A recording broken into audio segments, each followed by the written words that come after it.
Yeah. Hello, everyone. Welcome. It's really nice to see some familiar faces and some folks we haven't seen in a long time.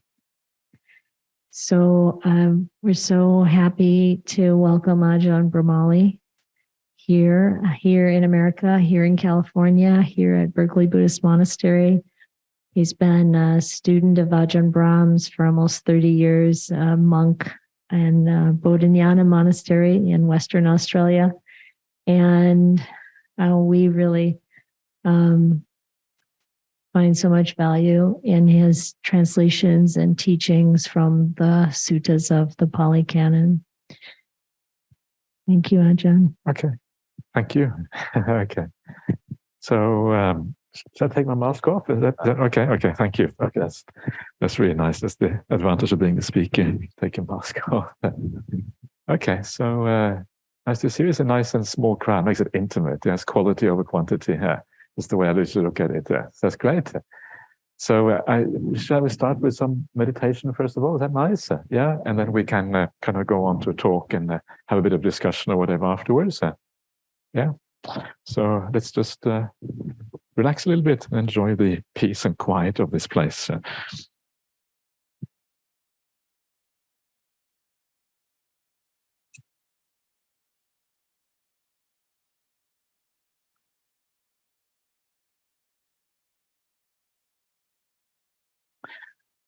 Okay, so I'll just give you a little bit of guidance just to get us going, get us started with a meditation. And just the kind of usual things about being at ease, being comfortable, making sure that you enjoy this practice of meditation. Otherwise, it's not really sustainable. So find that ease of the body and then the ease of the mind coming along with the ease of the body.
So make sure you take plenty of time when you start out just to relax, just to let go of the stresses of the day and all the problems, that you really find that ease where you are just enjoying, just sitting down, being peaceful, enjoying the good company.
And meditation practice always begins with the establishing of mindfulness.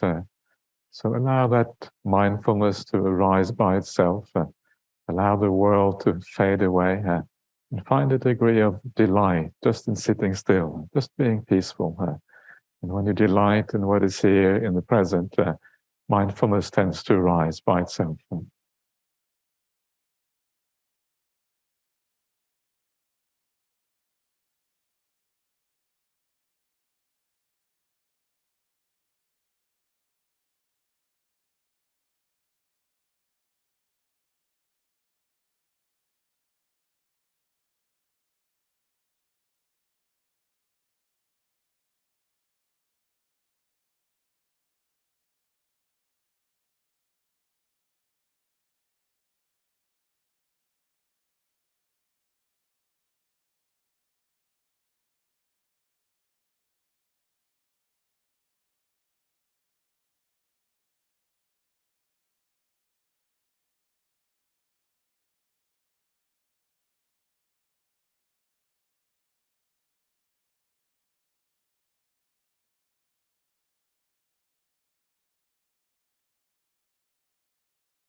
And just enjoy that beautiful sense of peace, the good company, and the good feeling of being in a congregation such as this. And when you're ready, when the mindfulness is clear enough and sharp enough, you can, if you wish, move on to watching the breath. But do watch the breath.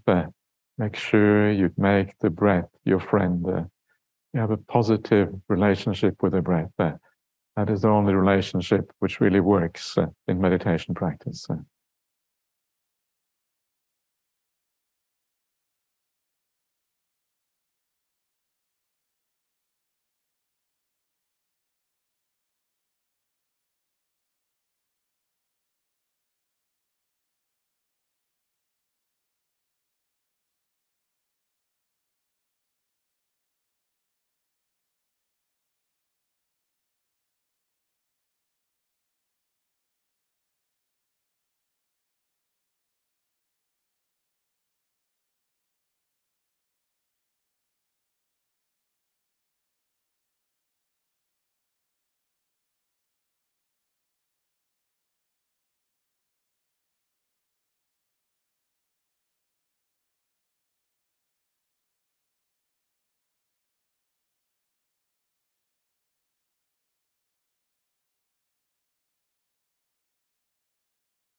Okay, so coming close to the end, before we come to the end, just take a few moments to evaluate your meditation.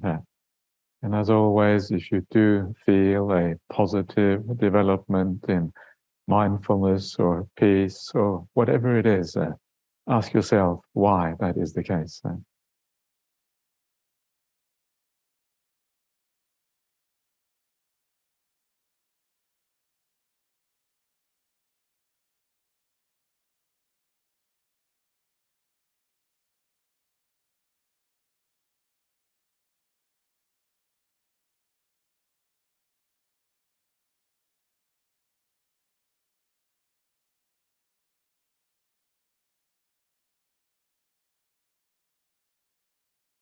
Okay, so please come out of your meditation.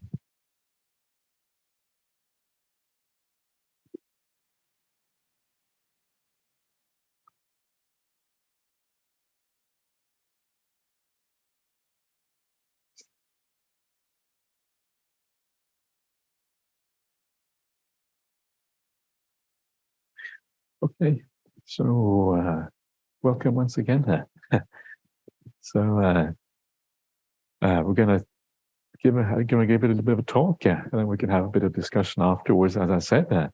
And the topic for tonight's talk is, does anyone know the topic? I think I'm supposed to talk about the idea of faith and how faith leads to stream entry. Does that sound okay? Is everyone okay with that? Yeah? Okay, if you're not okay, then tough luck, as I say, because I'm going to talk about that anyway. So, it's a nice topic. It was, sometimes it's nice when you travel to have other people suggest the topic, because then you kind of get some new ideas and new ways of thinking about things. So it's kind of interesting anyway. So the idea of faith, sometimes people think that Buddhist teachings are not really about faith, that they are more about insight and understanding and having a clear idea of the reality of things. And of course, that's true. But it is fascinating that actually faith is actually an important element also on the Buddhist path. And we need to understand what exactly faith means in Buddhism.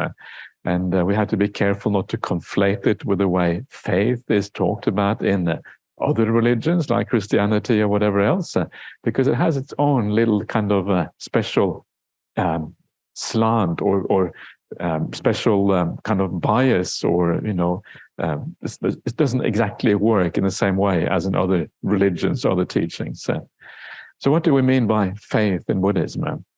And the Pali word that is behind this concept is the Pali word of saddha. Yeah, you may have heard the Pali word saddha, shraddha in Sanskrit, I believe. And this word means a number of things. It means really two main things. It has two kind of main aspects to it. And one of the aspects which is important is the idea of confidence. Yeah, and this is, I think, where Buddhism kind of has a different understanding of the concept of faith than most other religions. That confidence is a very important part of this thing, this idea of saddha. So confidence means not just kind of giving yourself up to something, but it means an evaluation of what you're dealing with. Yes, you have confidence in the Buddha, not just because you kind of believe blindly or whatever, but you have confidence in the Buddha because you evaluate those teachings, and you also evaluate the Buddha as a person. Yeah, these teachings, whoever is practicing these teachings, and then by seeing the person and seeing how their words and their actions kind of are congruent, then a degree of confidence arises in that person. And it's kind of fascinating when one of the famous suttas found in the Majjhima Nikaya is where the Buddha says you should investigate me.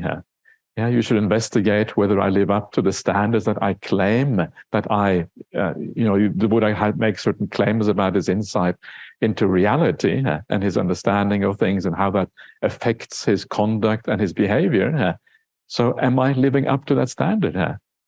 And he invites his disciple to investigate him in that way. And that's kind of, I think, fairly unique in the history of religions around the world, that where the founder of the religion basically say, well, have a look. And if you don't believe, and if it doesn't kind of work out, then, do as you see fit. Otherwise, you have good grounds for having a degree of confidence. So that is, to me, is a very important kind of step in this idea of confidence in Buddhism. You actually look and you kind of make up your mind whether these things work or not. And then, of course, the second aspect of confidence is the idea when you start to practice these teachings. First of all, do they make sense when you read about them? Do they fit with our ideas of reality? Or are they problematic somehow? And thirdly, is whether it matches with experience. When the Buddha says that when you live a life of morality, of kindness, you tend to feel good about yourself. Is that true? Or is it not true? When you practice meditation, when you follow the breath and you do it in the right way, does it lead to something positive and wholesome, or does it not? And as you practice this path, the confidence starts to increase. Because if you come closer and closer to how the Buddha, to what the Buddha actually was saying in the suttas. And so what we do when we practice meditation, when we try to gain insight into the nature of reality, etc., what we are really doing is trying to understand our body and mind, what these things actually are. And because we're trying to understand them, we're trying to see things as impermanent, as non-self, where is happiness, where is suffering. Because we are looking at these things, then we will also start to either with an approach the way the Buddha taught in the suttas. So there is a congruence between our experience and the way the Buddha taught. This is kind of the idea here. And of course, as you do that, faith becomes stronger and stronger. Your wisdom, your understanding of reality will then, ideally, if it works out, match with the way the Buddha taught in the suttas. And because there is a match between the wisdom that you are giving rise to through your personal experience and the way the Buddha taught, you actually start to see that wisdom and faith, wisdom and saddha on the Buddhist path actually are two sides of the same coin.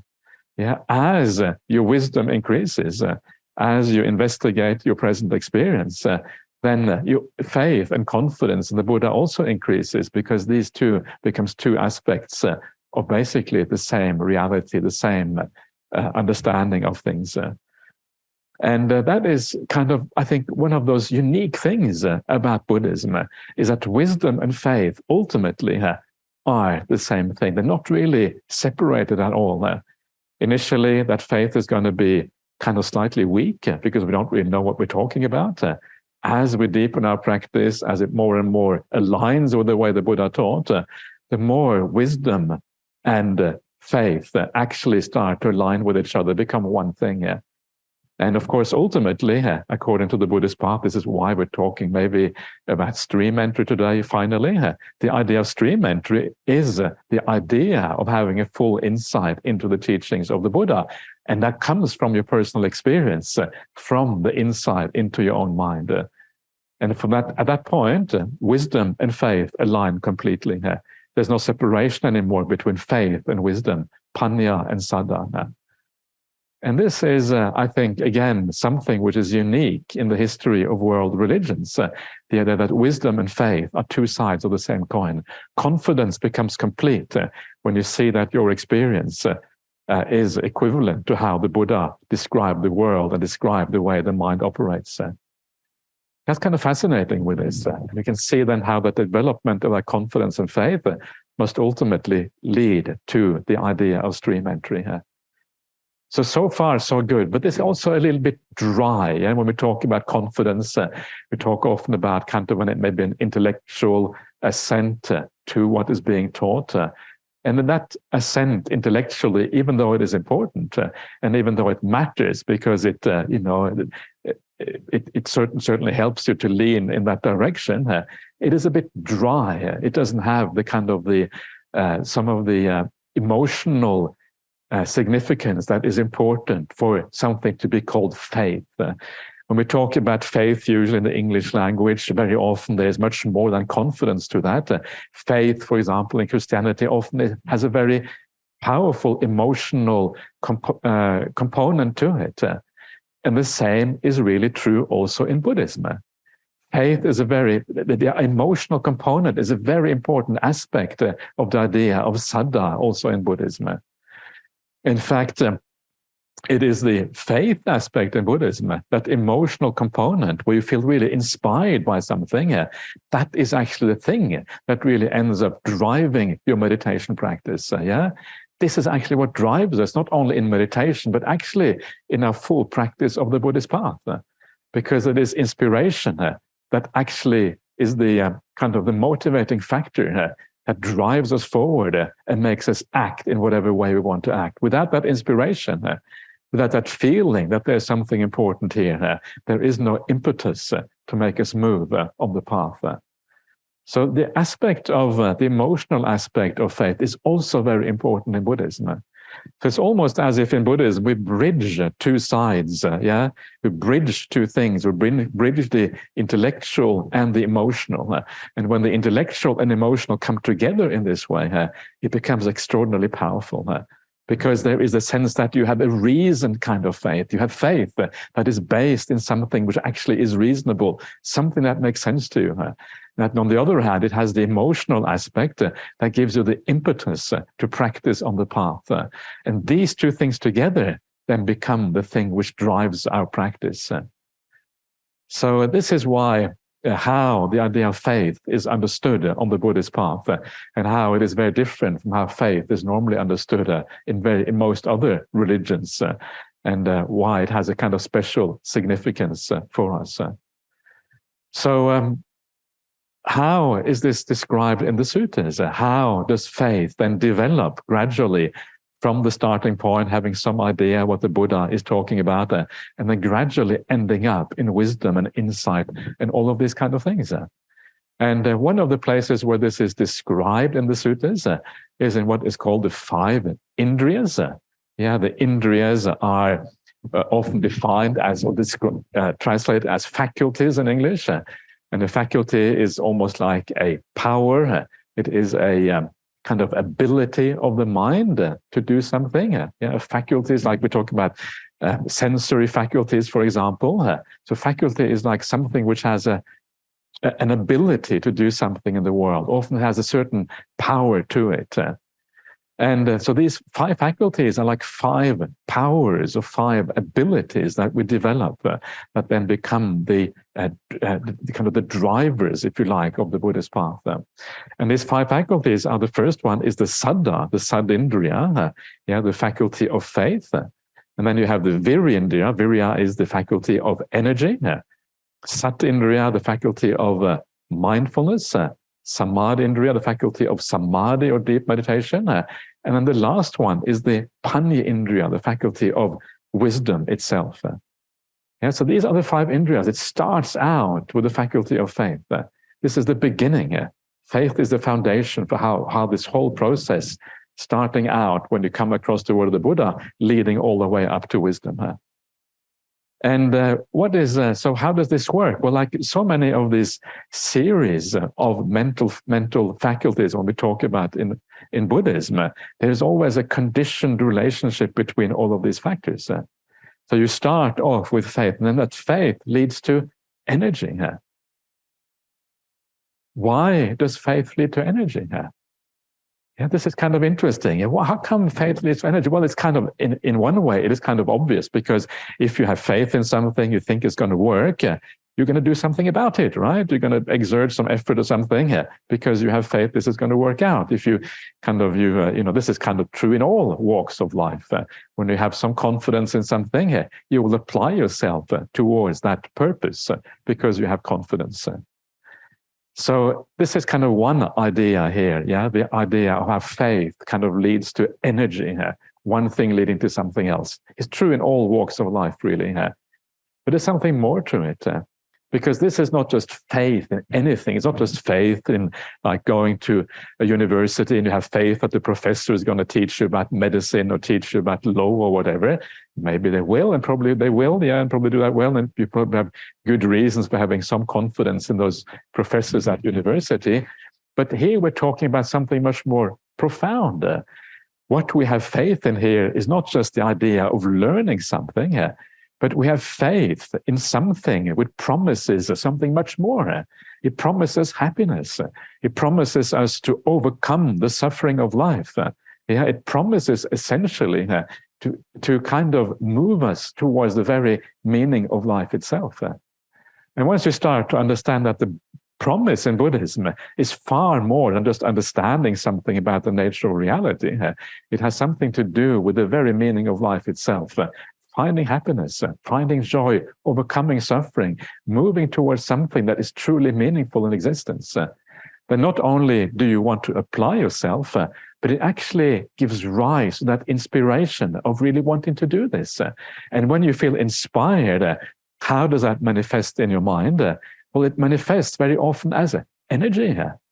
If you are inspired about something in life, how do you feel? What do you do when you are inspired? Well, you start to act according to that inspiration. It manifests as an energy in the mind. You sit down, you listen to, I don't know about you, but sometimes at Bodhinyana Monastery, you sit down, you listen to Ajahn Brahmali. He gives a talk every Wednesday, and you kind of close your eyes. And sometimes these talks are really powerful. It's like this energy that comes from someone who has a deep appreciation of the Dhamma. You just sit back and you just soak it up, and then you start to feel inspired. It's like a transmission of energy from the teacher to the disciple, and you feel the energy arising inside of you. This is the idea of inspiration. Inspiration is this combination of understanding. On the one hand, you understand the purpose of what this is about, and then the energy comes from that. So faith leads naturally to the idea of energy. It leads to the idea of being inspired about things. And when you are inspired, when you have energy, then you are also in the present, because the present becomes pleasant. Ajahn Brahm, as I mentioned yesterday, has this kind of nice catchphrase, make the present moment a pleasant moment. Can you remember that? Make the present moment a pleasant moment. It's a nice catchphrase, And this is kind of one of the ideas. If you want to be mindful, it has to be pleasant. Otherwise, you're not going to want to be here. You want to be everywhere else. Just like I was during the meditation, I was a bit all over the place. I was kind of wanting to be in bed rather than sitting here. But no, I should say that. That's kind of really, there's a bit of truth to that, but not the full truth. Of course, I'm very happy to be here and to share some Dhamma with you. But so you want to make it pleasant, as you kind of feel inspired, because it is so. Then you also want to be present with what is happening here. Mindfulness arises when you are inspired. Energy leads to inspiration. Energy is inspiration, leading to mindfulness.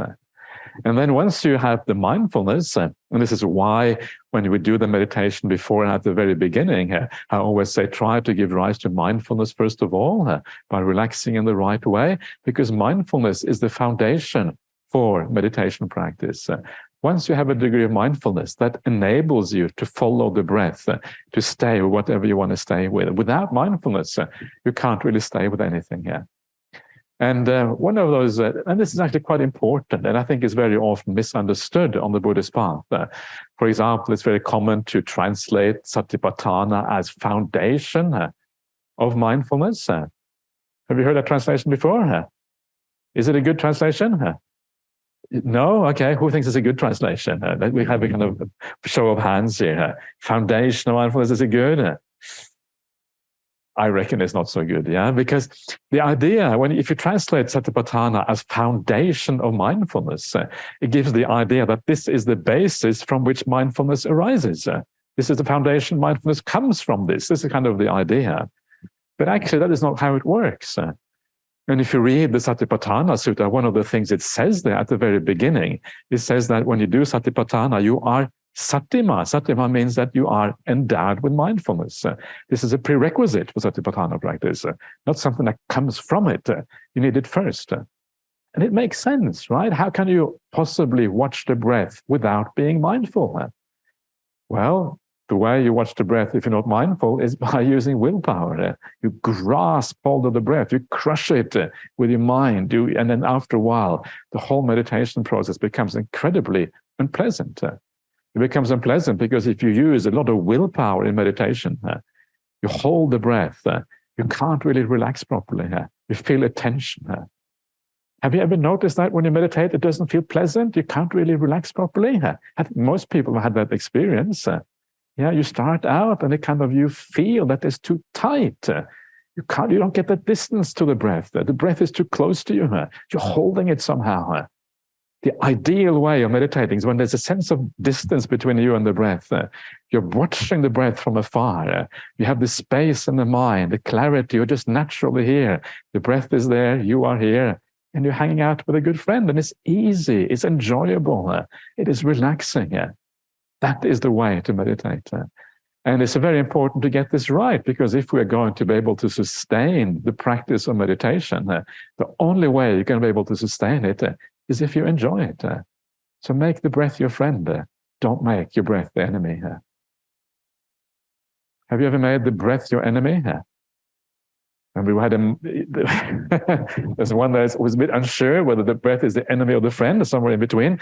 I remember we had a monk in our monastery many years ago, and he hated the breath. He had done so many bad meditations. He had forced it so much all the time. He absolutely hated the breath. And in a monastery, you don't have much choice. You have to meditate. Otherwise, what are you going to do? Otherwise, you're going to walk around randomly, maybe. But at some point, you have to sit down on the bottom and start meditating. And if you don't like your breath, well, you have a big problem. I guess you can do chanting. But after a while, you get fed up with chanting, right? If you want to do something else. So make the breath your friend. And if you have trouble making your breath your friend, take one step back on the path. Ask yourself, what is the cause of making the breath your friend? Have some metta towards the breath. Have some metta for yourself. Make peace with the world, whatever it is. And then gradually, you can actually enable the breath meditation to work. And then, when the breath meditation works in the right way, and I'll come back to this in a second, samadhi starts to happen. Samadhi is the unification of the mind. It's the the joy, the blisses of the mind that happens when the meditation really starts to work. And this is where the samadhi comes. And from that samadhi arises the wisdom. And when the wisdom arises, the faith at the very beginning, when we started out, gets strengthened. There's always a feedback loop in all of these kind of things. It's not a linear sequence starting from faith, ending with wisdom. There's feedback going back to the previous factors all the time, strengthening the previous factors. And only when the wisdom reaches full maturity is the faith also becomes full. So faith drives this process, of arriving at wisdom down the track. So faith becomes very important, and it becomes fundamental to how this whole thing actually goes. And before I describe faith in a bit more detail and how to develop this in a positive way, I want to talk about one of the sutta that I also mentioned yesterday.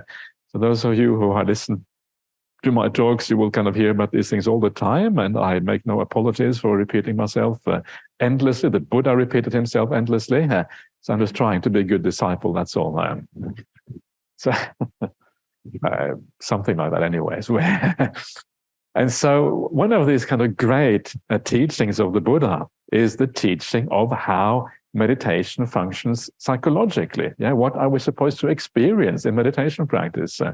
And I mentioned this yesterday, and very often this experience is stated as you start out with sila, and when you have the sila and the right, well, then comes the non-regret. From the non-regret comes the pamudja, the gladness of the mind. From the gladness of the mind comes the rapture. From the rapture comes the tranquility. From the tranquility comes the bliss.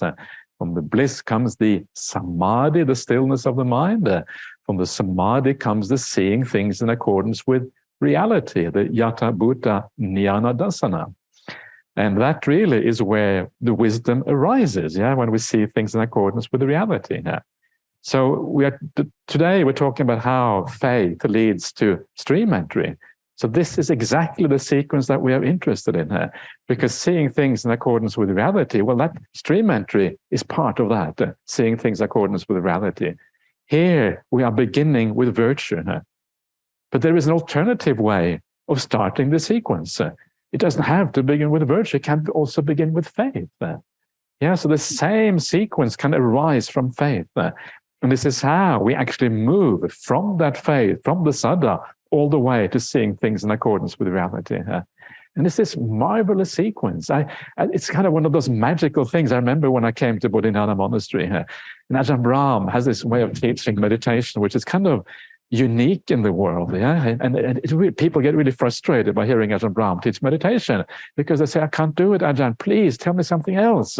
Tell me something different. No, this is the way you do it, he says. He says, you just sit down and you wait. And then when you wait down, bliss just comes. You go into samadhi, bang, that's kind of what you do now. Ajahn, it doesn't work. Maybe it works for you, but I can't do it. What is wrong with me? Or teach me something more. I need something more to hold on to. And the answer to why it works for Ajahn Brahm and why it doesn't work for anyone else. Well, first of all, you have to understand that actually this way of teaching the Dhamma, teaching meditation, actually aligns very well with the sequence I was just talking about. Because in the sequence, the Buddha says, and I said this yesterday, I think the day before, and then maybe the day before that, and then last year and the year before that, because I really enjoy this teaching. And I find it always fascinating to see that the way your teacher teaches is the same way as the Buddha teaches. It gives you confidence in your teacher and the Buddha at the same time somehow. It kind of lifts everything up. And then you try it, and somehow, sometimes it even works for yourself. That's kind of when it's really magical. So, what the Buddha says there, he says that going from between each of these steps, going from virtue to non-regret, from non-regret to pamudja, what is the link between all of these?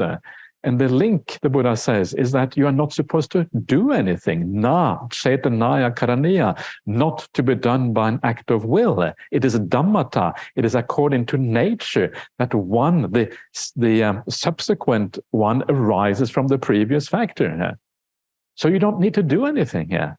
Yeah, all you have to do is basically chill, relax, enjoy what is going on, and allow these factors to arise all by themselves because they happen according to nature. How is that possible? Well, the reason why it is possible is basically what you have to do. You have to go back to the very beginning of the sequence and to start what it arises from. And when you understand what it all arises from, well, that is what you have to focus on. And in the sequence I'm talking about now, it arises from the idea of virtue. So it means that if it isn't happening for you, it means that there's more to be done in the area of virtue. Yeah, and it doesn't mean that you are a bad person. It just means that the bar for virtue is very high to clear on Buddhism. Real virtue is very profound. It is about, having a sense of compassion and kindness really at all times, if possible. It has to do with how we kind of treat people in our daily life, how we speak, how we act, moment to moment, all the time. It is a very, very high bar to clear. And that is why it is not taking off properly for us, because we haven't cleared that bar at the very beginning here. But as I mentioned, there's also an alternative way of looking at this, and that is the idea of faith. Yeah, we can start out at the very beginning with faith. And if we have enough faith, that faith will also give rise to this sequence in the same way. So this is an alternative way of giving rise to these joys and these happinesses that we're talking about. And when you read the suttas, the Buddha talks about the various kinds of, he calls it the anusatis. Anusatis are recollections, yeah? And he talks about 6 kinds of recollections, 6 ways of giving rise to joy in our meditation practice. One of them is the sila, that we just talked about now. Sila meaning morality, meaning kindness. I prefer the word kindness because it's much more than just ordinary morality. Chaga, which is generosity. Yeah, and of course, ideally, we can bring these things together. It doesn't have to be one or the other. Ideally, we'll bring them together. It can be, and this is where it gets into, it can be a recollection of the Buddha. This is where faith kind of starts. Yeah, if you can recall the Buddha and get bliss by recollecting the Buddha, that is where things get very interesting. Yeah, or it can be the recollection of the Dhamma or the recollection of the noble Sangha. In all of these cases, it is that recollection that drives this process when it starts to really work properly. And the 6th one is a recollection of the Devas. Recollection of the heavenly beings. That's kind of fascinating, isn't it? And when I I say this to kind of crowds in the West, people say, are you serious? You must be joking. And they start walking out of the room because they think this is kind of really over the top. How can you recall the devas? I don't even believe in devas, for goodness sake. So how can you possibly recall these things? And this is kind of just a work that sometimes you have to do with perception. Yeah, it's kind of an idea of the world that is different from how we normally think about things. Kind of, I've given up the idea of God, and now you're telling me there's devas? What do you mean? You know, this is kind of crazy stuff. But actually, no, it isn't as crazy as it may seem. And sometimes it's all just about getting used to an idea. It's a different outlook. And once you kind of get used to that, actually it doesn't seem crazy at all. And you can be inspired by these things. And sometimes all you have to do is to read some stories about people who have near-death experiences and that sort of thing. And you start to get a feeling for what this actually means to be a deva. Deva just means that you are reborn somewhere else. And, oh, I'm a deva now. Jeepers, that's pretty cool. This body is pretty kind of nice body. Yeah, it's kind of nice and light, nice and luminous. Much more happiness. Yeah, and then you have actually being a deva is it's a good deal. Yeah, it's like, and so, and in a sense, it's like in humanity. If you look at humanity, you have kind of the people who are born in really difficult circumstances. Let's face it. There are people in this world who have a really tough life. They're reborn in a very poor place, and maybe there's just a war zone, and maybe the parents are bad, and maybe they're not too intelligent, and maybe everything is really wrong for some people. And then there are people who are reborn in very good circumstances. Yeah, maybe like most of us here, maybe. The gap is enormous. So devas is just by going a bit further up that side on the positive side. Yeah, that's kind of the devas. That's really all it is. And once you get your mind around these things, it isn't all that strange at all. What do you think? Can you recall the devas? Does it make any sense to you?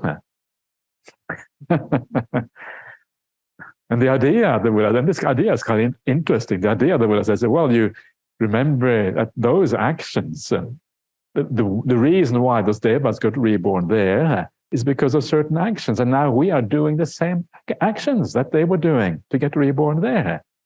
I think that's kind of neat. Yeah. That's kind of the idea behind this.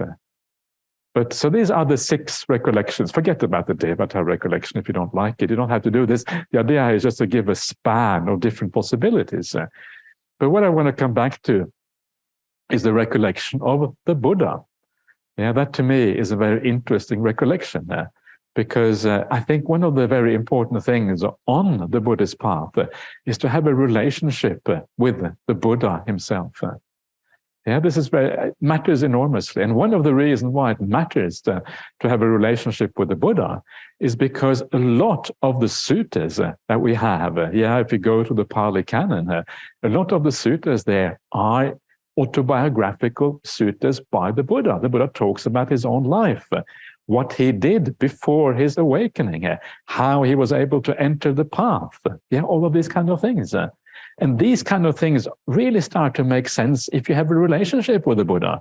If you see the Buddha as your teacher, as a human being who lived this existence just like we do, then you read those suttas and you realize, actually, I should be practicing in the way the Buddha was practicing. He's teaching us these things as examples for how we should do things. And the only way these things make any sense, if you see the Buddha as a potential teacher, as another human being who you can talk to, another being of, human being of flesh and blood, not some kind of deity or some kind of weird person with all kinds of weird miracles and all of these kind of things. Once there's too many miracles, we kind of get too distant from the Buddha.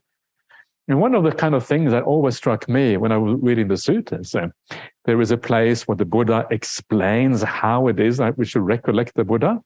And for those of you who are into Buddhist chanting, you probably know this chanting. Yeah, Itipiso Bhagava Arahang Samma Sambuddho Vijja Charana Sampanno, etc. That is how the Buddha says we should recall the Buddha. Yeah, that is how to do it. Now, if you look at that recollection, if you look at those qualities that are spoken of in that chant or in that kind of short passage, it's all really about natural phenomena. It is about the wisdom and understanding. It is about how the Buddha is the teacher. Yeah, it's about how he understands the world. Yeah, it is nothing. And it's about his conduct, vidya, Charana Sampanno, endowed with conduct and knowledge. There's nothing there about supernormal things or strange events or the Buddha being able to fly through the air and these kind of things. All of that has nothing to do with it. That is not why the Buddha is important. Can he fly through the air? Maybe he can. I don't know. Doesn't really matter. That's the point. It's kind of irrelevant. You put it to one side. So the things that are inspiring about the Buddha is his wisdom, is his ability as his teacher, is his conduct as a person. That is what is inspiring about the Buddha. That is what we should relate to. And when you relate to that in the right way, you start to realize you are relating to another person, someone you can take as a teacher, but someone who has taken the potential for human existence to kind of the highest possibility. That is what the Buddha is. So the Buddha is someone you can actually approach. So how can we make the Buddha as a teacher? How can you read the suttas in such a way that when you read the suttas, you actually feel that this is someone speaking to you right here and now? How can you possibly do that? And one way of doing that, which I really would recommend you to try out, and that is to remember that when the Buddha taught these teachings 2,500 years ago, yes, there was a crowd in front of him. There were monastics there. There were nuns there very often, and not mentioned, but often they would have been present as well. There would be lay people there present at these teachings. Yet there often would be large crowds, especially on the Uposatha days, on the new moon and the full moon days. But one of the kind of things about the Buddha, when he teaches the crowd in front of him, he is not just teaching the people in front of him. Because remember the Buddha, when he teaches the suttas, he talks about setting in motion the wheel of the Dhamma. And what is the wheel of the Dhamma? Well, the wheel of the Dhamma is that once you start these teachings, they don't stop. They have a momentum to them because they are so powerful and they are so inspiring. When people hear these things, they practice them, they gain the results, they get passed on to the next generation. You can't really stop this from happening because it is so, it just draws you in, and you cannot, that momentum just carries on, and it carries on from century to century, from culture to culture, from nation to nation, from planet to planet maybe. Maybe the Martians are kind of, tuning in and listening to these teachings. Would Martians be interested in Dhamma? If they have suffering, then presumably they would, and presumably they have suffering. I can't imagine being a small green man is all that much fun. So they are keen on having these teachings as well. So little green men, and this is kind of the interesting thing. The Buddha did teach about aliens. Do you know that? You don't know Buddha taught about aliens? It's true, right? Because when you read this, what is kind of interesting about the Buddha, he talks about the different world systems. So this is our world system. There's the earth, there's the moon, there's the sun. And he said there are other world systems like that, which also have human beings. They have the various kind of deva realms. What are other solar system with beings? Aliens, by definition. The Buddha taught about aliens. Aliens have the same problems that we have. They have suffering. They have dukkha. Yes. So when you see kind of a movie like The Alien, have compassion for that beast in The Alien. Have you seen the movie The Alien? It's one of those horror movies, right? It's kind of really scary. I remember I saw one of these alien movies when I was young, and I kind of regretted it afterwards because my dreams were not so good after that. It was like, whoa. But that alien is suffering, right? Then you can have compassion for that alien in the Alien movie as well. That kind of really stretching compassion to the limit. So the point is that the Buddha's teaching is not just for the crowd in front of him. The Buddha knows that these teachings are going to carry on in the world, maybe even reaching alien civilizations, if those aliens are lucky. And so, in a sense, the Buddha knew about us. He knew that there were people, around the world in the future listening to these teachings. So he had us in mind when he gave these teachings. Remember that. He gave these teachings in such a way that they would make sense for people also in the future, also in Silicon Valley, right?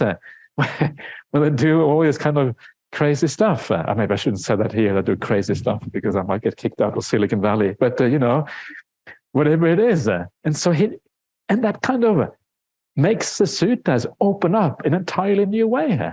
Because it means that when you read the sutta, you actually realize that the Buddha is actually talking to you.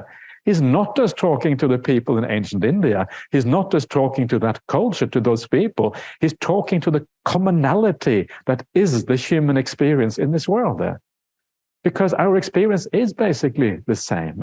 Yeah, it doesn't matter what culture you come from. The human heart is essentially the same across all cultures. Sometimes kind of disappointing. Yeah, you travel all around the world and you realize people are all the same.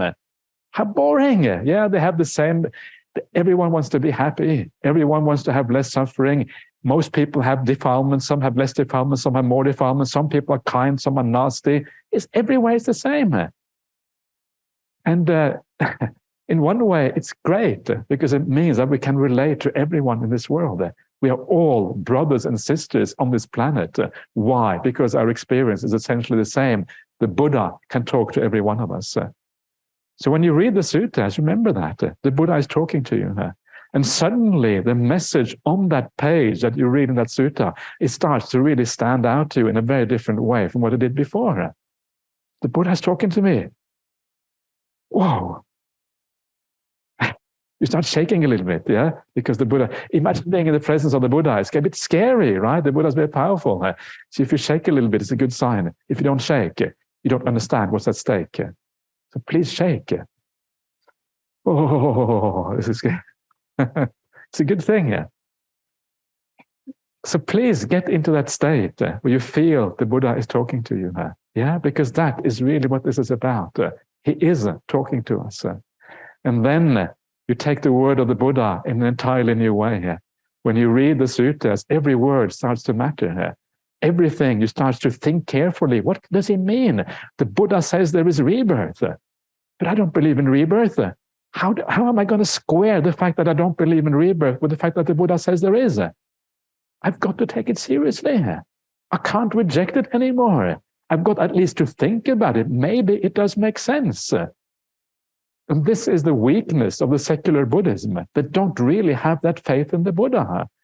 You know, when I hear the secular Buddhists say that, actually, no, we reject rebirth, it's madness. Yeah, because if you are a Buddhist, the whole point of being a Buddhist is that you are open to the teaching of the Buddha. Being a Buddhist means that you take the Buddha's refuge in the Buddha Dhamma Sangha. How can you take refuge in the Buddha without taking his teaching seriously? That is kind of the whole point of taking refuge, right? It means you take his teaching seriously. So are you even a Buddhist if you are a secular Buddhist? Maybe you are secular, but maybe that's all there is. Maybe you're just secular. Maybe they should take away the Buddhist partners, call themselves secular. It kind of defeats the purpose, though, doesn't it? If you just call, I'm secular. I used to be a secular Buddhist, now I'm just secular. Oh, I apologize to all the secular Buddhists out there. I'm being very, is that a secular Buddhist here? The secular Buddhist, the one over there. Okay. He's not happy anymore. He's going to get his revenge afterwards. I can wait till afterwards. Yeah. We'll see you down on the public. Secular revenge after the meeting. The revenge of the secular. That sounds like some kind of horror movie. Yeah. So this is so important, yeah? And this opens up when you start to have this faith in the Buddha and you start to really feel the Buddha is talking to you. How can you not take the Buddha seriously? Here is the greatest spiritual teacher in human history. Yeah, there's no one on par with the Buddha. And you start to feel that when you read these teachings and you open up your heart and your mind to what the Buddha is talking about. So this is such an important part of this. The Buddha is there. He's teaching you. Open up, look at these teachings in a new way, and it starts to become very powerful. And so this is kind of part of this. But what is it that the Buddha is teaching us? Why are these teachings so extremely important? And the reason why they are so important is because the Buddha teaches us exactly the thing that we are looking for now. Yeah, what are we looking for? Well, what we are all looking for is we're looking for happiness somehow. We're looking for contentment. We're looking for freedom, liberation from all these problems in life. Yeah, if you look at what drives you in daily life, what makes you get up in the morning, everything is driven by a search for something, a search for something positive in your existence. If you enter a relationship, why do you get into a relationship with someone? To have, presumably it's because you want something happy. Yeah, you don't choose someone dodgy to have a relationship with. You choose someone you think you're going to be happy with. Unless you are a masochist. And then that is just an alternative kind of happiness, right? So even then, it's kind of a happiness you're searching for. Because even masochists want to be happy, just they have a different version of happiness, that's all. So we're all searching for happiness. Our entire life is geared towards happiness, but we don't understand where to find it. So we carry on doing the same old things, not really ever getting anywhere. Then we die. We're just as confused as when we started out. We wonder, oh, what was this all about? And then we kind of get reborn again, and we do the same thing again and again and again and again. No, enough. And there comes a point when you kind of open up, you start to realize that actually I'm searching for this mirage. There's nothing really there. The world doesn't give what you think it's going to give. And you start to look in a different place. And you start to take the word of the Buddha seriously. And when you do that, you start to realize that these teachings actually do supply that thing you have been searching for all along. You've been looking in the wrong place. You were never going to find happiness in that area you were looking at. And then you start to understand that actually happiness comes through living well, through being kind, through meditation practice, by stilling the mind, by enjoying the bliss of meditation, and finally through insight itself. And it's a very different kind of happiness from the happiness you find in the world. Because it is a happiness that actually is peaceful. It is a happiness where you feel content. And you start gradually to understand that the Buddha has the answer to the very question of the meaning of life itself. It is no less than that. And the moment you understand that the Buddha has the answer to the question of the meaning of life, at that moment, you can never really turn away from these teachings anymore. At that moment, you're hooked once and for all. How can you turn away from the meaning of life? It's impossible. If you found that answer, you're going to stay with those teachings. And this is why the Buddha becomes so powerful. Once you understand that the Buddha has the answer to the meaning of life, he has the ability to give you the highest happiness, the liberation from suffering, the thing that everyone is searching for deep down. He has the highest gift that he can give you, that anyone can possibly give you. That is what the Buddha gives you. And how do you feel when someone gives you the highest gift? Well, if you really understand what is going on, you feel gratitude. You feel, oh, sadhu, sadhu, sadhu. And you want to bow down. You just want to say thank you for offering this. If someone gives you a small gift, if someone remembers your birthday and they give you a gift, you feel gratitude. Someone brings you a box of chocolates or whatever it is, a bunch of flowers or whatever it is that people give each other. You feel gratitude, because it's an act of kindness, and you feel that. But it's such a small thing. What if someone gives you the answer to the meaning of life? It's almost so large, you can't really comprehend it. That's why maybe we don't feel gratitude. But if you really understand what is going on, you would have endless gratitude to the Buddha. So reflect on what it is that the Buddha is giving us. And he's doing it purely out of the idea of providing service for us.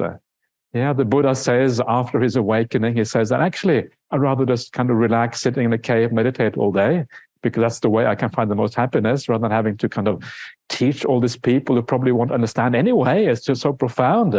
Maybe I'll just relax. And then comes the savior, Brahma, and says, please teach. You have the answer to the meaning of life.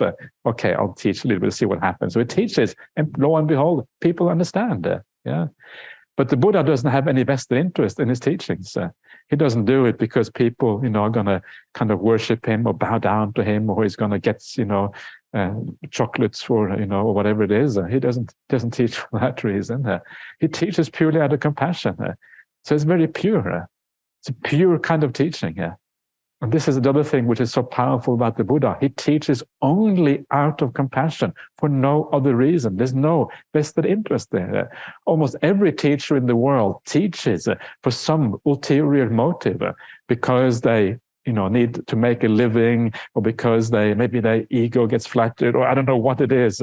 Every teacher has usually some kind of ulterior motive, except the Buddha. He has a negative vested interest. It is worse for him to teach than not to teach, purely out of compassion. So it is a very pure gift, and it is the highest gift that anyone can give you. It's very beautiful, very powerful.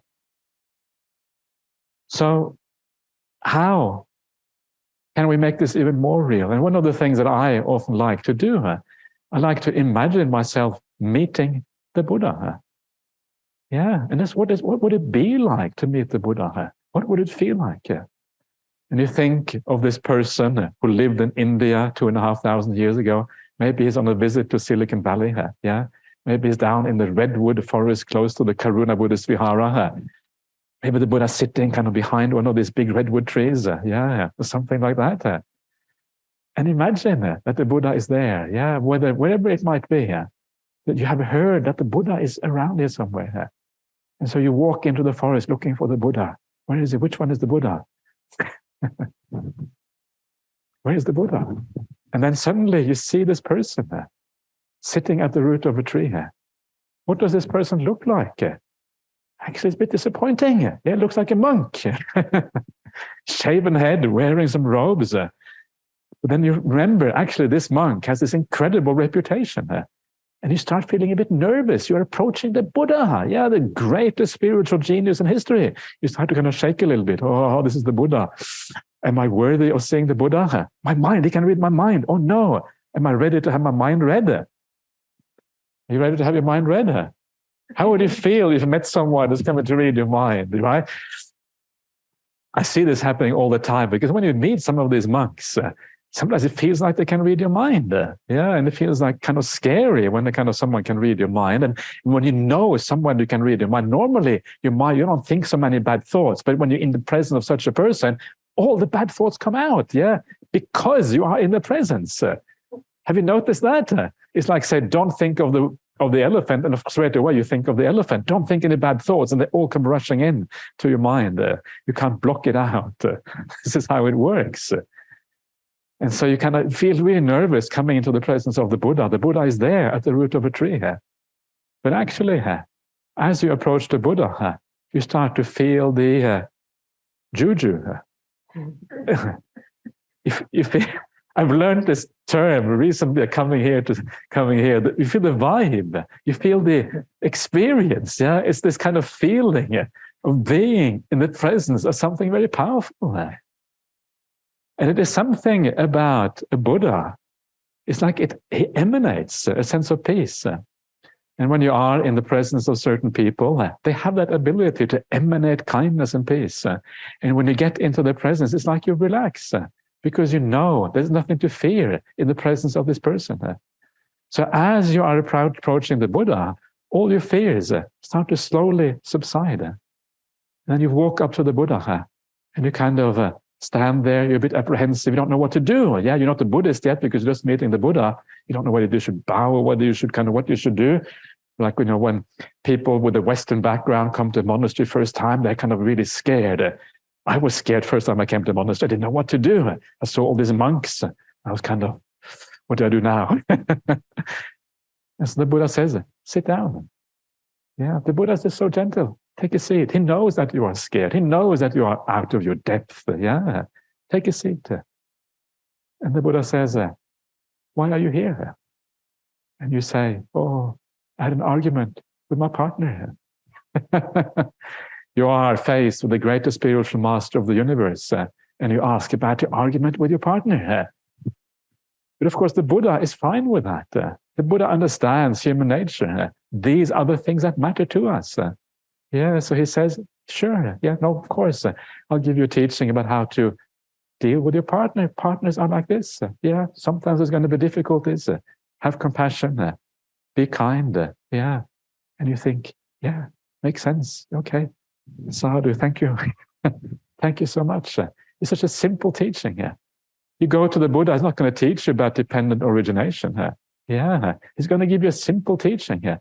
But the point is that simple teaching really goes to your heart, because the way it is delivered with peace, with kindness, with compassion, with understanding, it penetrates deep inside. I don't know, when I listen to someone like Ajahn Brahm, who was my teacher for the past almost 30 years, I know I listen in a different way than when I listen to other people, because I know that he has my well-being at heart.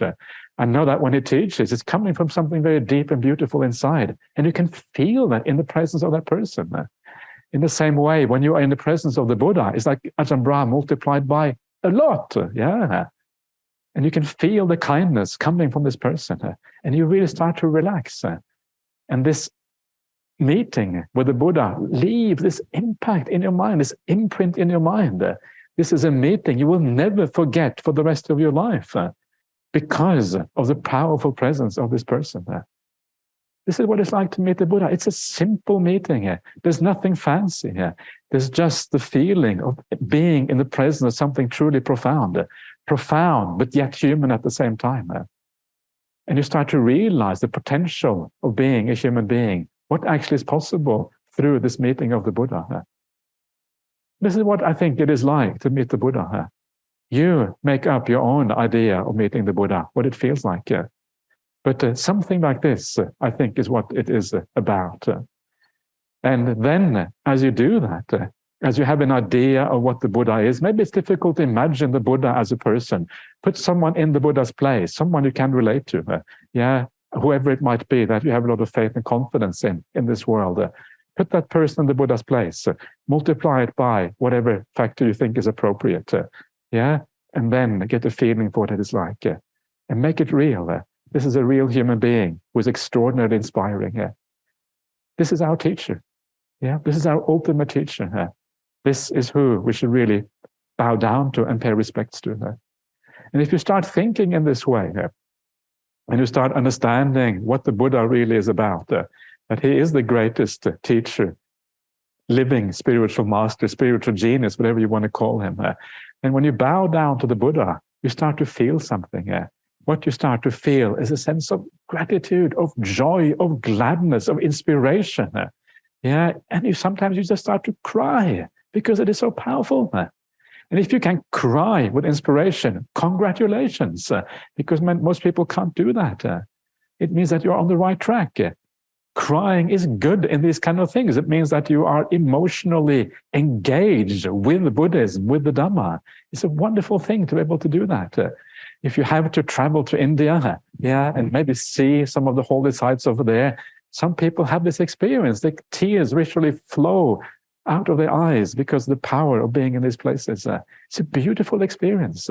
And this is what we're trying to replicate simply by bowing down to the Buddha statue. The Buddha statue represents those qualities of the Buddha who existed 2,500 years ago. The compassion, the wisdom, the care, the metta, the insight, all of these beautiful things. That is what we're bowing down to. So this is how you can then build up that inspiration at the beginning of this path. And then when that inspiration arises, when you start to feel that, then this path works in this automatic way I was talking about before. From that inspiration comes the pamudja, the gladness of the mind. Then you go to the breath and you bring the inspiration, the recollection of the Buddha, you bring that with the breath. The breath becomes conjoined in a sense with the recollection of the Buddha. And you allow it to build up through all of these stages. The piti, the rapture. The rapture goes to passaddhi, to the tranquility. The tranquility moves into the bliss. The bliss is what draws the mind to the object. You cannot avoid having stillness anymore. You're fully focused on what you're doing. That full focus takes you into a deep state of samadhi. Coming out of samadhi, because the mind has been extremely powerful, the hindrances are gone a long time ago. For the first time in your life, you have the ability to see things according to reality. At that point is when stream entry can happen, based on faith, based on understanding who the Buddha actually is. So this is just giving you some idea about how we can use the idea of faith to build up something very beautiful. You can use that with recalling the Buddha. We can also use it with recollecting the Dhamma, yeah, but these are not really different because they all work together. The Buddha and the Dhamma are not really different from each other. Just a slightly different angle how to think about these things. The noble Sangha, the people who have also understood these teachings through their own practice, all of these are different aspects of the same thing. Even virtue and generosity are aspects of the same thing, because these things too are purified when we reach these higher stages of the path. So anyway, that's my little talk for this very select crowd tonight. It's wonderful to be here with you.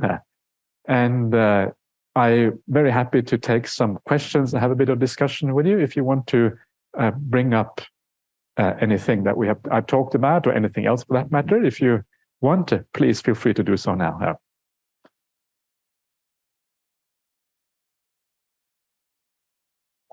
Yeah. Okay, please. Yeah.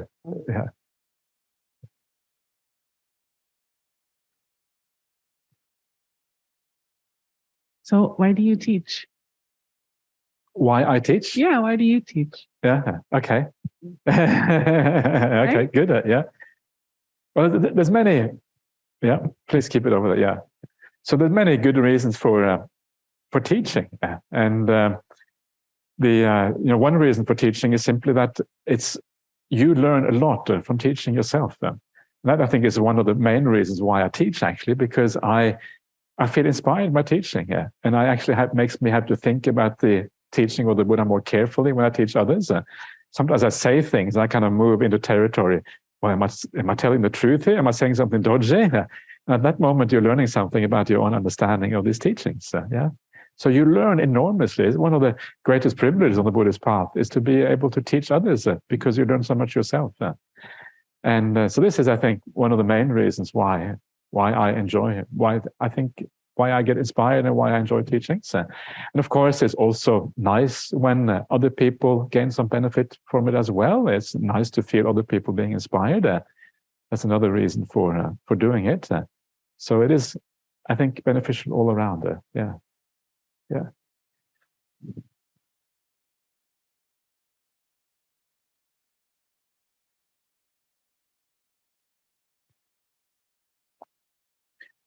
All right, you're all stunned into silence. Okay. That's good.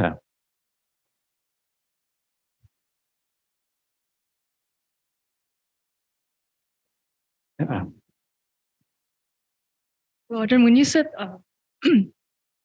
the breath sometimes feels like a crushing, observing the breath feels like a crushing experience, I feel like I actually have that a lot. Yeah. And I generally notice it when I feel, I guess my mind's like very busy or very preoccupied with either the day's motions or some other thing. And usually after these sessions, I would feel like actually worse off than before. So after meditation. After meditation than before. And I guess it's like a very negative reinforcement sometimes because I feel like this frequently. I'm wondering if there's advice on how I could approach this. Yeah. It's good that you are inquiring into it, right? That's really a positive thing, because many people don't even inquire into these things and they kind of carry on in the same old way and nothing really happens. So inquiring is kind of the first step. So congratulations. So indeed, and this is the problem. If the mind isn't ready, and then you start watching the breath, very often it gets worse because you get actually tense, and the mind tightens up, and there is no, you can't even relax properly. And this is why it is so important this is why I talk about bringing up mindfulness first of all. First of all, allow mindfulness to arise and then go to the meditation object. It's very common in Buddhist circles to go straight to the breath, for example. You sit down, you watch the breath straight away. But actually, it is not appropriate. This is not how the Buddha teaches the mindfulness of breathing in the suttas. If you go to the sutta on mindfulness of breathing, Anapanasati Sutta, Majjhima Nikaya 118, he has this kind of a sequence there. Yeah, you sit down. Okay, so you sit down, right? You straighten your body. You establish mindfulness. Then you watch the breath. That is the sequence, right? So you establish mindfulness first of all. And what that means is that there has to be, if the mind is in turmoil because of, all the things that happen during the day, you're thinking about all of those things, it means that you're not really mindful. You don't have that natural mindfulness. You want to have a degree of clarity. You want to have a degree of presence of, maybe not complete presence of mind, but a higher degree of presence of mind. And then the watching the breath is natural. So for that reason, when you do meditation practice in daily life, often it is more like relaxation practice rather than meditation practice. It's just learning to let go of things, letting the world be, and kind of letting it all go. And then sometimes you will be able to let go to the point where mindfulness becomes established, and then you can meditate. But a lot of the time, it is enough if you can, in your daily practice, if you're just able to let go and enjoy and just relax, that is often enough. Because that means if you can do that, it means that you will have more, if we are tense and, the world is just too much for us, then we lose our temper and we do all kind of stupid things. So at least if we are relaxed, we become better people. And that already is, useful enough in its own right. So that is often, I think, the kind of purpose of meditation in daily life, is just to learn to relax, learn to have a slightly better heart, do a bit of metta, see people with compassion, so that when you meet people again, you actually have more time for them. You have more ability to be kind and do the right thing here. That is, to me, kind of the ideal way of using meditation in daily life. Then when you go on retreat, you can take it deeper. And this is why I think it is useful to go on retreat sometimes. You can test yourself a bit more and see what happens. So it's a very good question. I think a very important one. And even if you can't meditate at all in daily life, it's okay, because you can always be kind. And that is far more important than meditation, because kindness is at the root of everything we do. Without kindness, meditation doesn't work, but kindness does work on its own. It does work without meditation, but meditation doesn't work without kindness. So you have to kind of get these things, get the priorities right, basically. I do also have a follow-up on that. I guess in terms of trying to establish mindfulness, if my mind is very tense, let's say, and I'm very preoccupied with thinking, I guess I'm really worried about trying to be mindful I guess I'm worried about being relaxed because then I'll fall into my thoughts as opposed to being mindful. Is there a way to kind of balance trying to relax and also not fall into my thoughts as a result of relaxing, or as a result of kind of loosening up my awareness? Yeah. Well, first of all, it's just to allow the thoughts to be. Very often we try to control the thoughts. That's really what we're doing when we're being mindful. We're trying to control the thought and being mindful. What you're really doing is suppressing the thinking mind. And that is not the good way to do it, because it means it's there under the surface waiting to come back at any time. And as soon as you get kind of tired of trying to be mindful, the thoughts are going to come back with a vengeance. So much better to allow the thinking to be here, and to allow the thought to actually run, and then to find a solution to the thinking instead, using wisdom rather than using willpower. And so you need to ask yourself, why are you thinking all of this stuff? Well, one reason is because of all the momentum from the day. The mind has a lot of momentum to it, the thinking mind. So you have to let that momentum play itself out. And the way of doing that is just to sit back and relax and allow it to kind of run its course, not feeding it anymore. You have fed it for a whole day. Now you're not feeding it. The momentum is only going to be so strong. Then when it kind of runs its course, you're going to be fine afterwards as a consequence. This is one way of doing it. Sometimes it doesn't work, because sometimes you keep feeding it even after you don't want to feed it. So sometimes what you have to do is you have to ask yourself, well, what is it that I'm thinking about anyway? And you will find out many of the things that we are thinking about are basically all the worldly things, the problems we have to solve, things about our family, about our job, about everything, about dinner you're going to have afterwards or whatever it is. We're thinking about all the things in the world, and we're trying to kind of sort the world out. So you need some kind of way of thinking whereby you understand that all of this thinking about the world actually is useless. That is really what you need to do. Once you understand that, then the thinking mind, you're undermining the thinking mind in a very profound way. So what is that way of thinking about thinking? And that's actually bad, isn't it? Thinking about thinking here. So how do we contemplate thinking in a good way so that it actually undermines the thinking here? And one of the ways of doing that is to remember that you are not actually really creating the future by thinking about it. The reason why we like to think about our job, our family, is because somehow we want to solve the problems. We want to sort out the future. We want to deal with things so that when we think we're creating the future, basically. If thinking is usually about the future, what's going to happen, what we're going to do next, all of these kind of things. But when you understand that actually our future is not made in the realm of the world, our future is made in the spiritual realm. It is made by how we live. It is made by whether you are peaceful in your meditation or not. That is where you create your future. That is where the karma is being made. So once you start to get that, you lose the interest in the world, because actually that future is not interesting, that future in the world, because that is just kind of more of the same anyway. It just goes on and on and on. And also not really creating anything there which is going to be useful. The creating of the future happens in a meditation practice. It happens now, here and now. That is what is really interesting. That is where I solve the future, not by thinking about it, but by being peaceful here and now. And once you get that, you realize almost all thinking is a waste of time. It doesn't do anything. It doesn't actually, it doesn't actually solve any of the issues that you want to solve. In fact, one of the kind of mantras that I sometimes use when I sit down is that I have the mantra, I have no future. Usually that's kind of a term, like kind of you say to somebody, like, you have no future, you're a hopeless case. So it's kind of nice to say that about, I have no future. You have no future. That's really, and it's true. Because that thing that we usually think of as the future, your career, your family, where we're going, all of these kind of things, actually just more of the same. It's round and round and round. It's actually not going anywhere at all. So I don't have a future. Actually, well, maybe I do, but it's in a different place. It is where, it's right here and now. It's in watching the breath. It's about treating other people with kindness and compassion. That is the future. That is where you make the future. So I have no future. It's a beautiful mantra. Because it takes away the interest in the world. There's nothing there that really is of any interest.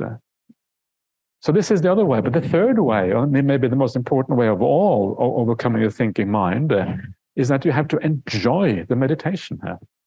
If you don't enjoy the meditation, and this is why, like recollecting the Buddha or doing some kind of recollection which gives rise to some kind of happiness and positive outlook, why that is so important. And sometimes it can be very hard to recall the Buddha because maybe the Buddha seems very distant, but you can recall your Kalyana Mittas, your good spiritual friends. The fact that you are here together with a group of other people, whatever meditation groups you're part of, whatever kind of online groups you're part of. And it's amazing that we have these people around us who can support us, starting with the Buddha, the monastic community, all the lay people who kind of pulling in the same direction.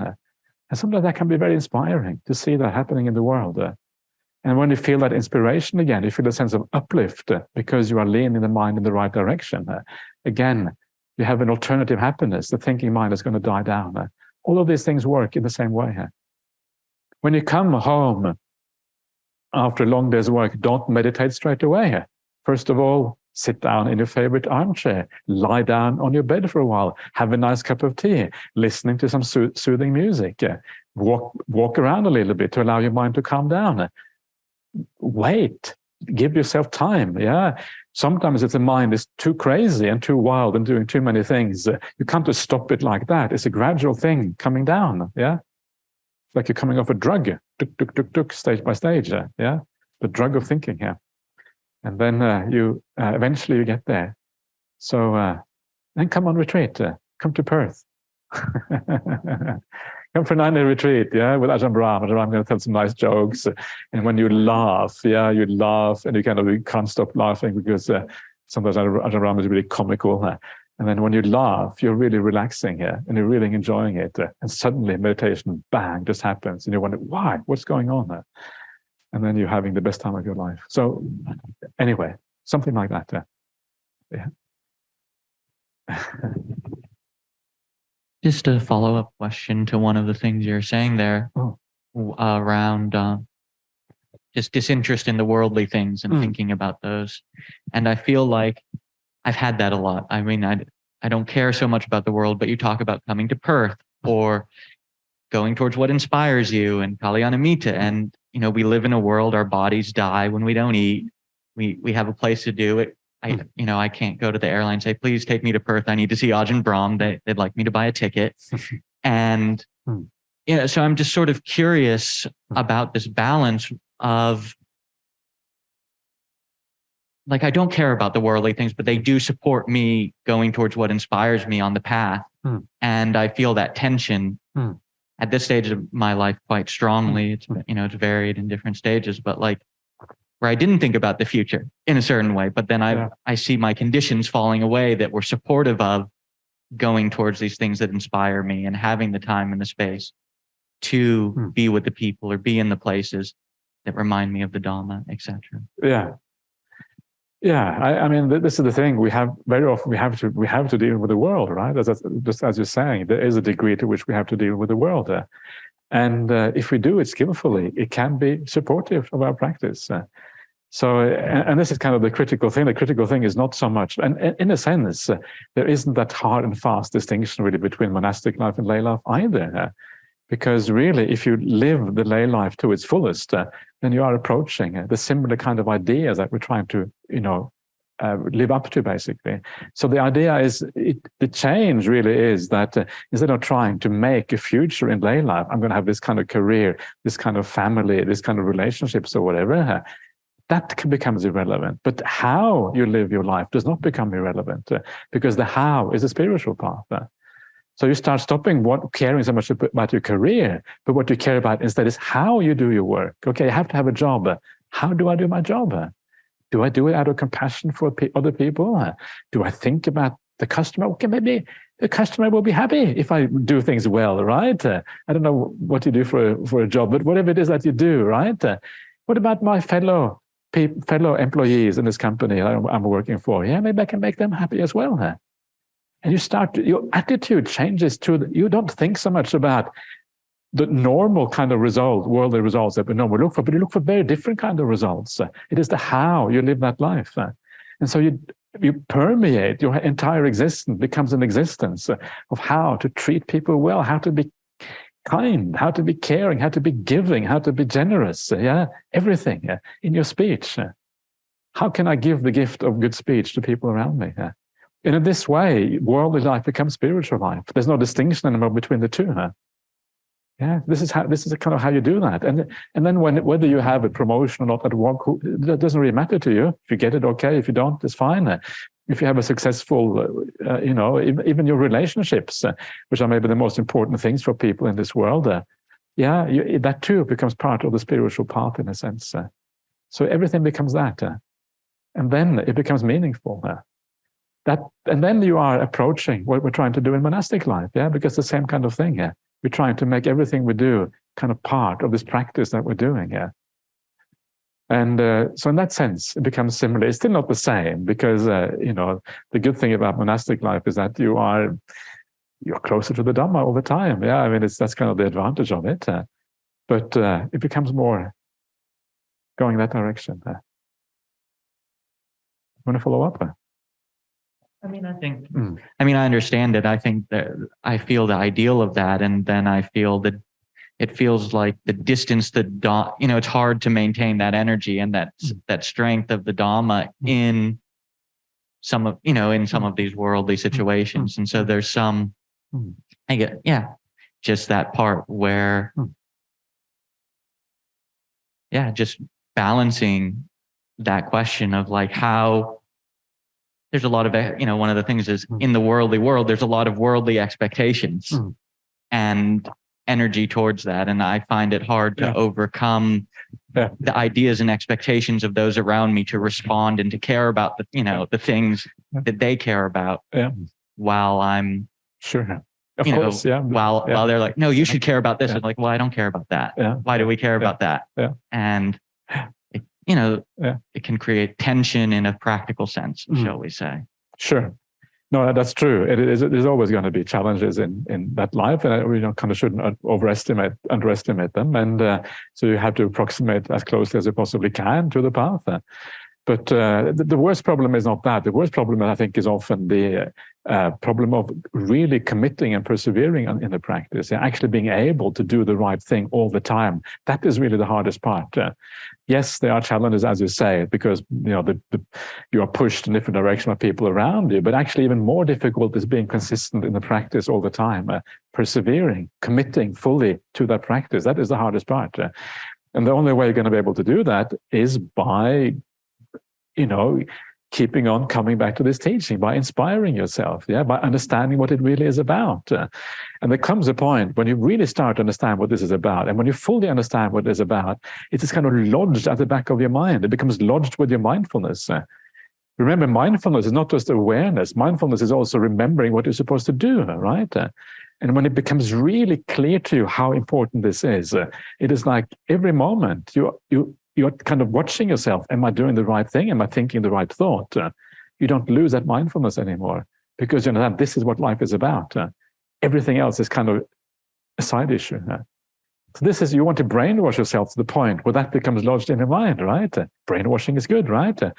Get the right brainwashing in business. People think brainwashing is bad, but you're going to be brainwashed anyway. So so there's no choice in the matter. So you just choose a good brainwashing. But that's what you really have to do. Yeah. I think I've been partially brainwashed. So that's the problem. Right. Otherwise you wouldn't be here if you hadn't been brainwashed partially already. Not quite complete yet. It's not quite complete yet, right? So, yeah. Hey, thank you, Ajahn. It's a blessing to be sitting in this field of merit. I wanted to ask a question about faith. I'm living a much more extroverted life than I have been for the last 7 or more years, and working a lot. And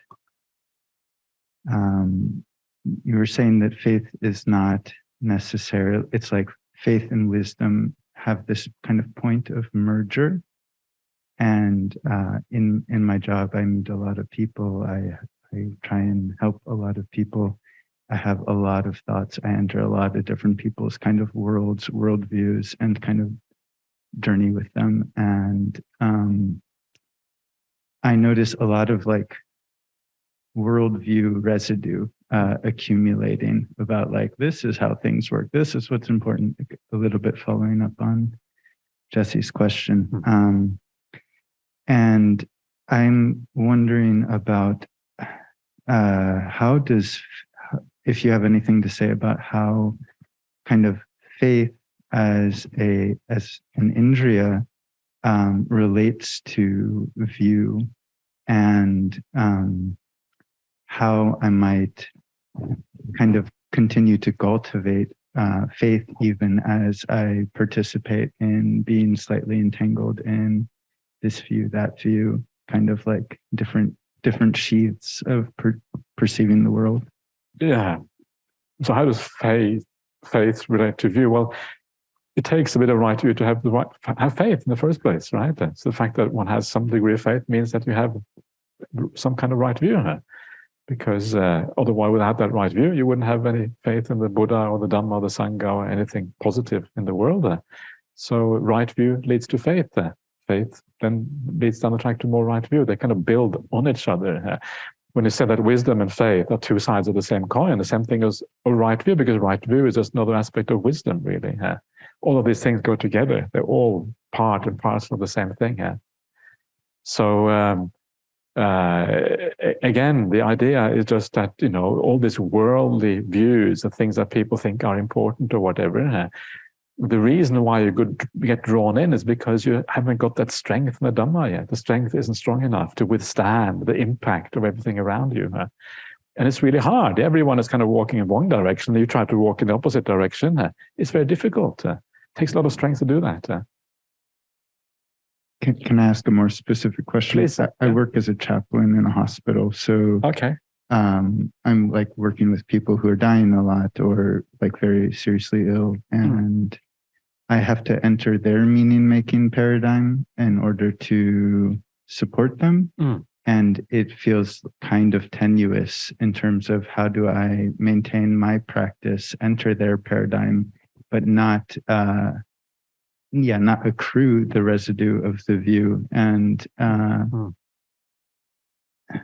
I guess maybe what you say still stands, that it's just that my mindfulness isn't strong enough to differentiate that, or to kind of separate those factors. But I don't know if you say something different. Well, I think that, one of those things about Buddhism is that almost all meaning paradigms can be understood from a Buddhist perspective. And that's kind of really what you need to do. So you understand, you can kind of put them in a broader perspective. So one of the things that you find in the Sutta, which I always found very interesting, is where the Buddha says that he understands the world and he understands all the Sammanas and Brahmins at that time. That's kind of one of the core passages about the Buddha's insight into the nature of reality. What does it mean that he understands the Brahmins and the ascetics? What it means that he understands all the philosophies, all the worldviews that were propagated at that time by the various religions, and also by the hegemonic religion, which was Brahmanism. And he understands them, and he understands obviously their limitations, where they lead, what they are about. So you understand these in the context of the Buddhist teachings. So I think you have to do something similar when you have to enter the worldview of these other people. You understand how it relates to Buddhism. And once you understand that, then you can enter that worldview without being trapped by it.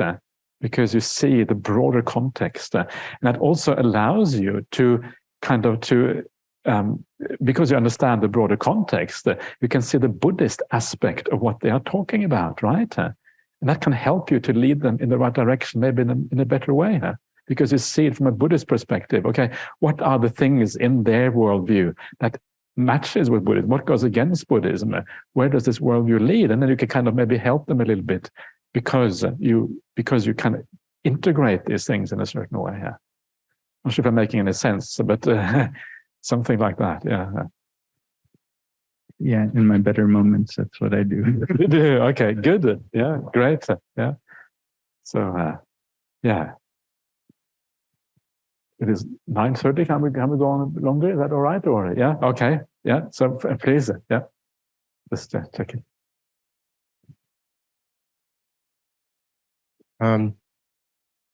This may be vague, but I'll do my best. I began practicing a number of years ago, sitting meditation. I recently had a daughter about 4 months ago. And so you had what? I had a daughter about 4 months ago. Daughter. Sorry. Okay. Daughter. Okay. Child. Okay. Daughter. Yeah. Sorry. Okay. Baby. I had a baby. Okay. I get it. Yeah. Okay. Thought it was an illness, but yeah. No. Okay. I had a baby 4 months ago. And so my sitting practice is not my practice right now, because I don't have any time to sit. Yeah. And I suppose that in these 4 months, and the topic you brought up about how in some ways monastic practice and lay practice are maybe not so different. My sense has been that my daily practice has been to remember that I'm here, what I'm doing. Remember that that I have joy, and in fact,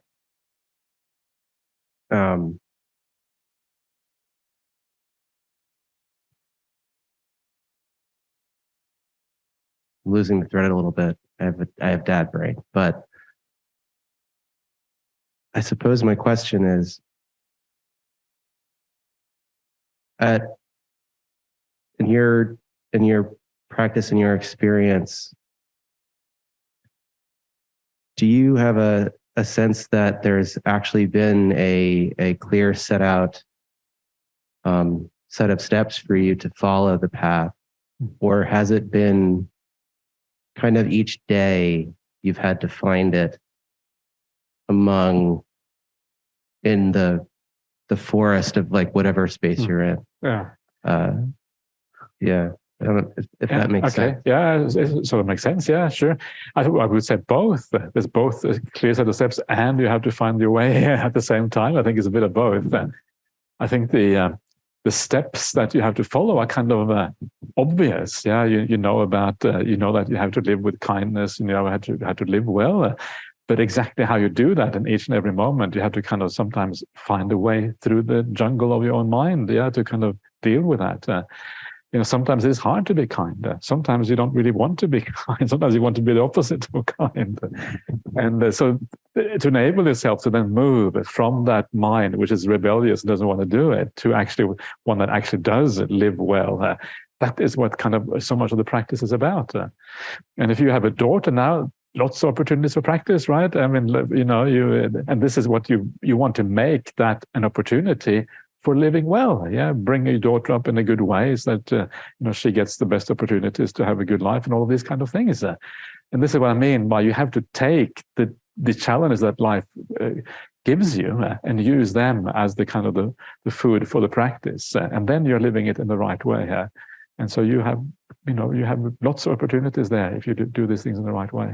So yes, there are going to be challenges there, but the basic idea. Basic idea is just to have compassion, to be kind, to treat people with in the best possible way. That is really, the teaching is very simple, but how to actually actuate it in your own life, that is often the hard part.